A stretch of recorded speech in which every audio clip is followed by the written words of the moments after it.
All right, shalom, shalom. First and foremost, I want to give all praises, honor, and glory unto Yahweh Shemi Al-Shai, Bashim Harakak. I want to give double honors to the apostles of Great Millstone who rule well and teach well. And the title of this lesson is going to be To Know/New. Okay? All right? And the inspiration for this lesson comes off me just looking up words, and the word that I looked up was knowledge. And as I was reading through the definition on the online etymology dictionary for the word knowledge, all right, I came across this definition, all right. It says learning organized body of facts or teaching, period, all right. It says sense of sexual intercourse is from century 1400, all right.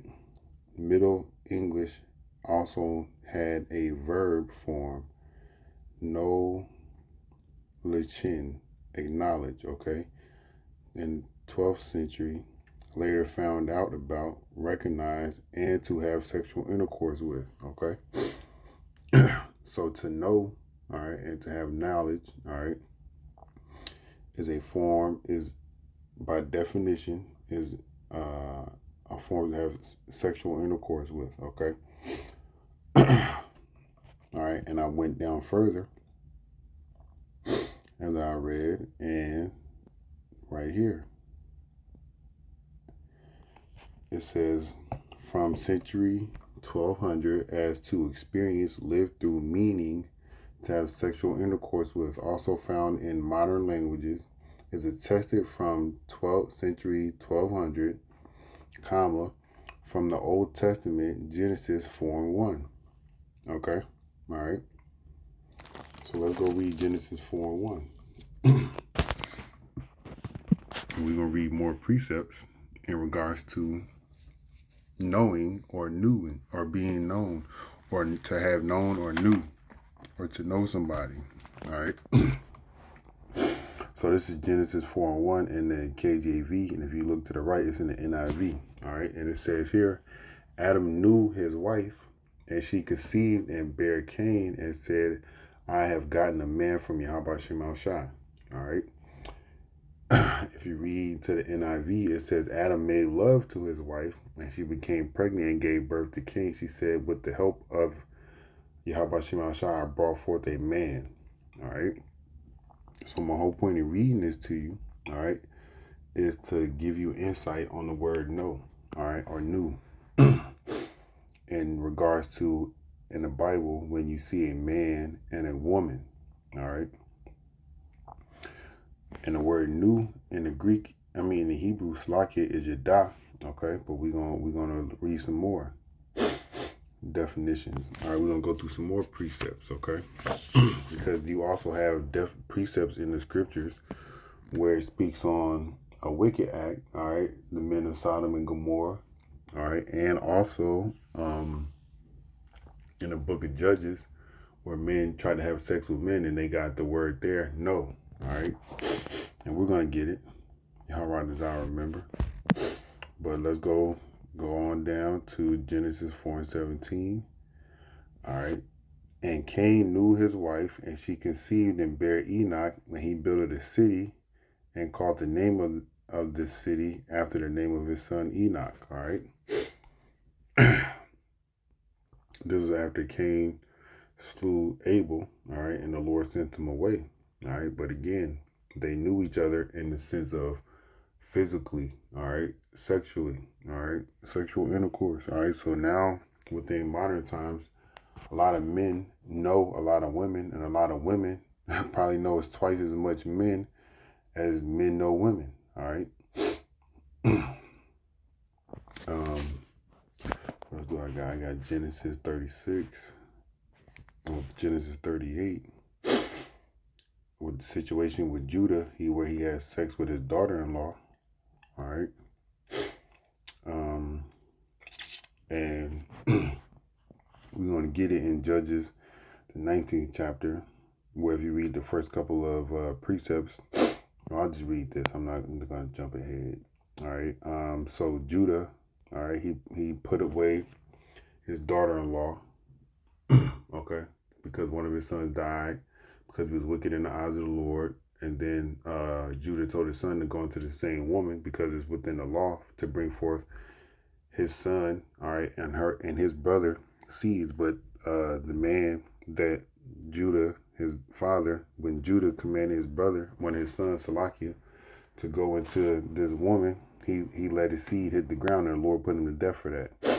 So Judah put his daughter-in-law, all right, told her to go basically save yourself until his oldest gets born, is older, all right. But she went and she went away for a while, and she dressed up as a harlot, and Judah slept with her, all right. And this is the point of me pulling out the scripture again, is because you need to know that when you lay with somebody, you know them or you knew them physically and sexually, and it's sex in the Bible, all right? So when you see the word "knew," all right, or "know," it's an attempt to have sex or have had sex with somebody, all right? So just going to hit the point of the precept, and Judah acknowledged them, all right, acknowledged the staff and the bracelet that was given unto her, because if you read up, Judah asked the lady, can he come into her to have sex with her? And she said, what are you going to give me? And then he said he'll bring him a kid from their flock. He'll bring her a kid from his flock. And he went to bring it, but before that, he gave her a bracelet and his staff prior to that. And then he sent one of his friends or a servant to go bring her that goat, and the servant couldn't find her, right? So I was just basically explaining the story, but let me get to the point. This is Genesis 38:26, and Judah acknowledged them. All right, he acknowledged the staff and the bracelet and the signet. She has been more righteous than I, because that I gave her not to Selah, my son, and he knew her again no more. All right. So he did not know this woman. Again, let's look over here to the NIV. And Judah recognized them, and said, she is more righteous than I, since I would not give her to my son Shelah, and he did not sleep with her again. All right. So again, to know somebody, all right, male or female, in a sexual manner is sexual intercourse, man. Okay, that's the whole point. All right. Now let me go to Judges.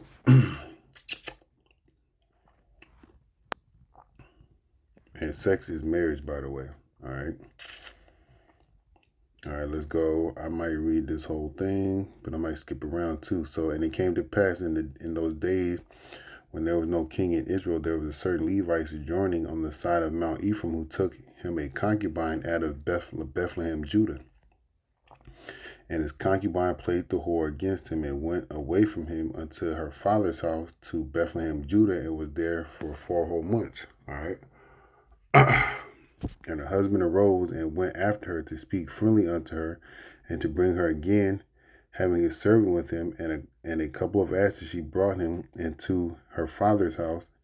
And when the father of the damsel saw him, he rejoiced to meet him.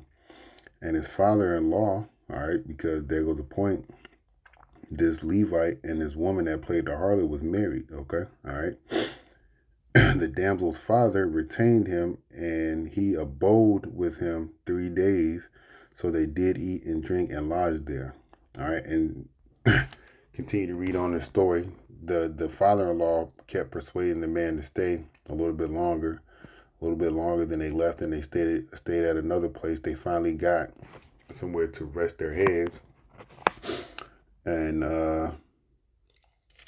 this is that part where they got somewhere to rest their heads in verse 16.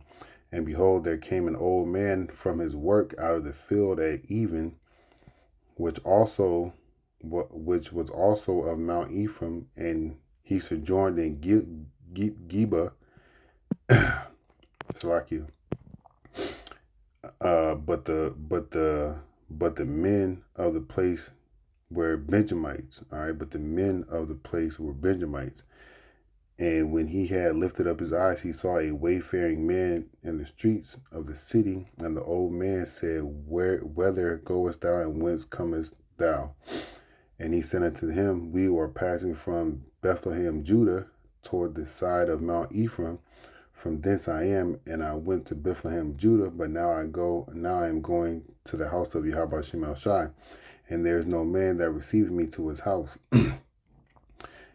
Yet there is both straw and provider for our asses, and there is bread and wine also for me, and for thine handmaid, and for the young man which is thy servant. There is no wanting of anything. And the old man said, Peace be with thee. Howsoever, let all thy wants lie upon me. Only lodge not in the street. So this old man took him in, right? So he brought him in the house and gave provider unto the asses, and they washed their feet and drank and did eat and drink. Now as they were making their hearts merry, behold, men of the certain city of Belial beset the house round about and beat the door down, and spake to the master of the house, the old man, saying, Bring forth the man that came into thine house, that we may know him. All right, here we go. They're being sexually provocative, okay, and they're doing it in a homosexual manner, okay, which is against the law, right? And the master of the house, went out to them and said unto them, Nay, my brother, nay, I pray you, do not so wickedly, seeing that this man is come into mine house. Do not do this folly. Behold, there is my daughter, a maiden, and his concubine. Then will I bring out now, and humble ye them, and do Salakia. Humble ye them, and do with them what seemeth good unto you. But unto this man do not so of a vile thing. But the men would not hearken to him. So the man took his concubine and brought her forth unto them, and they knew her and abused her all night until the morning. And when the day began to spring, they let her go. All right, I'm gonna keep reading because I'm just keep reading down. I'm explaining. Then came the woman in the dawning of the day, and fell down at the door of the master of the man's house, where her lord was, which is the Levite. That's who her lord is, till it was light. And her lord arose in the morning and opened the door of the house and went out to go his way, and behold, the woman, his concubine, was fallen at the door of the house, and her hands were up upon the threshold. And he said unto her, Up, and let us be going. But none answered. The man took her up on an ass, and the man arose and gat him into his place. And when he was coming to his house, he took a knife and laid hold on his concubine, and divided her together,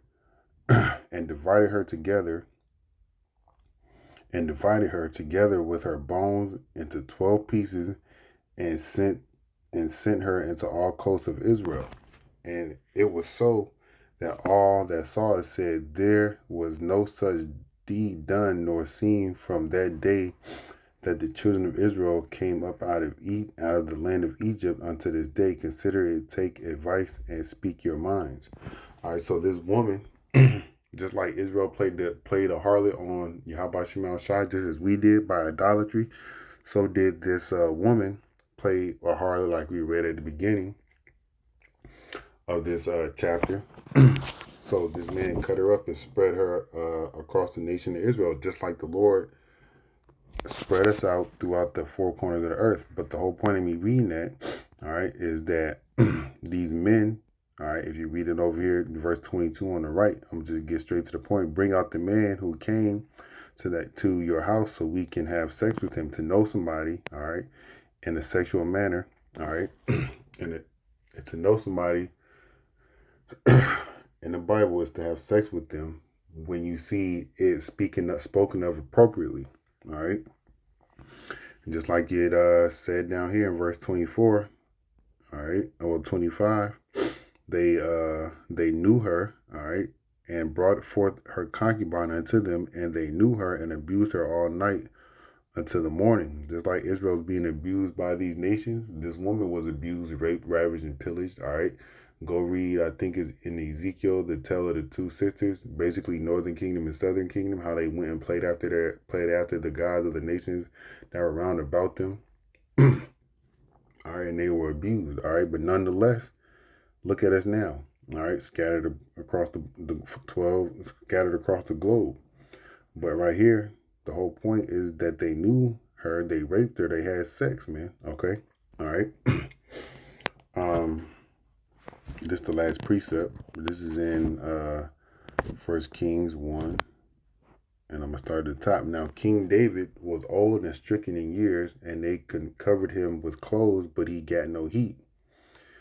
Wherefore his servants said unto him, Let there be brought for my lord the king a young virgin, and let her stand before the king, and let her cherish him, and let her lie in thy bosom, that my lord may get heat, that my lord the king may get heat.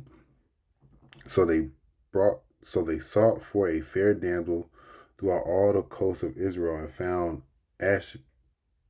Abishag, a Shunammite, and brought her to the king. And the damsel was very fair, and cherished the king, and ministered to him, but the king knew her not.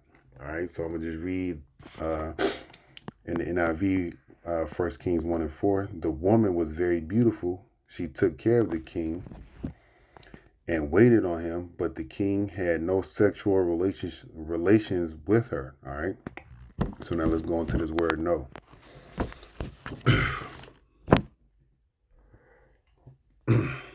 So to know a woman, all right, or a woman to know a man, all right, in reference to how it is, excuse me, how it is, spoken directly and correctly in regards to knowing is a sexual relationship, man. To know or knew, all right, is sexual, all right. My service is acting up in here, but nonetheless, here we go. All right, the word in the Greek, in the Hebrew, Salakia, for to know is yadah. Strong's H 3045. Yadah. Yadah. All right, so going down here under G, definition 3, to know a person carnally. All right, to know a person carnally. All right, to know a person carnally, yeah, you may know their name, or you may know where they stay and who they are. But speaking of appropriate sexual relations, man or woman, all right, to know a person carnally is sexual intercourse. All right, so and we're gonna get it down here. All right, let's go down here in the Brown's Driver Briggs lexicon. All right.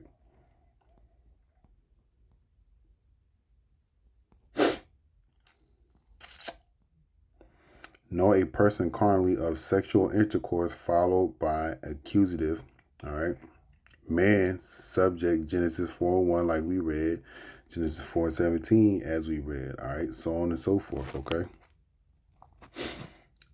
Here goes some more. And the damsel was very fair to look on, a virgin. This is Genesis 24:16. And a virgin, neither had any man known her, because she was a virgin. All right. She went down to the well, filled her pitcher, and came up. All right. So no man knew her because she was a virgin. Okay. She didn't have sex with anybody. All right. Here goes another one. As 1 Samuel 1:19, and they rose up early in the morning and worshiped before Yahweh Shema Shai, and returned and came to the house of Ramah, and came to their house to Ramah, and Elkanah knew Hannah his wife, and Yahweh Shema Shai remembered her. All right, so that brought forth, I believe, Samuel the prophet. Yep, Samuel the prophet. All right, and we already read 1 Kings. 1 and 4. All right, woman subject. So the first one we read was man subject. Now we're going to read it as the woman is the main subject of the topic. All right. Behold, I have 2 daughters which have not known man. All right. They're virgins. Okay. All right. Let me, I pray them, bring you out unto them, and do ye to them as is good in your eyes. Only let these men do nothing, for they came, therefore came they under the shadow of my roof. Okay. All right. So you had 2 instances where people were ready to give up their daughters to be sexually ravaged by men. All right. Instead of letting a man be sexually ravaged by other men, which is against the ways of the Lord. All right, homosexuality is an abomination in the eyes of the Lord. All right, so Genesis 35.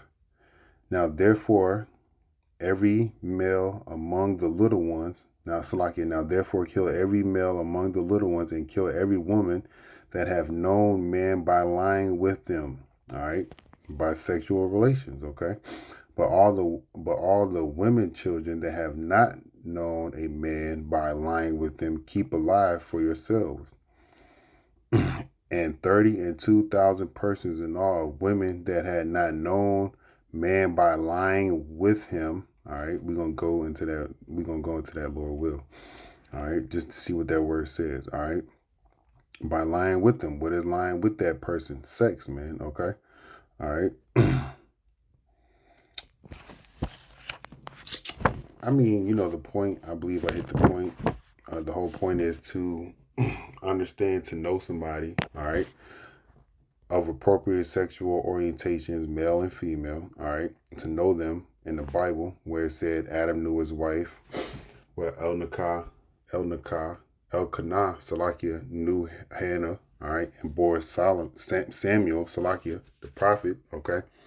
They laid carnally with them, all right. They had sex with their wives, intercourse, which is marriage, going back to what we read in Judges, the 19th chapter, all right, where that man had a concubine, and his concubine was brought unto her father's house, and it read in there his father-in-law.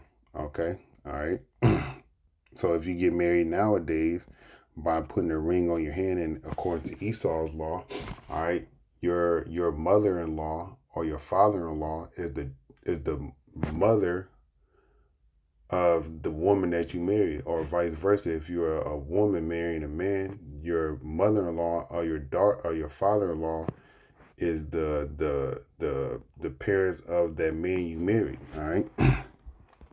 So just like here in the Bible, when you enter into a woman, all right, you know her sexually, and her parents are your mother and father-in-law. All right. So Lord, will you have a little bit more knowledge on the word "no" in regards to sexual orientations in the Bible? Where when I say orientation, I mean a man and a woman lying together. All right. To know/knew. All right, is to have intercourse with in the Bible. All right. Kwam Yasharalam Mawafla Shalom.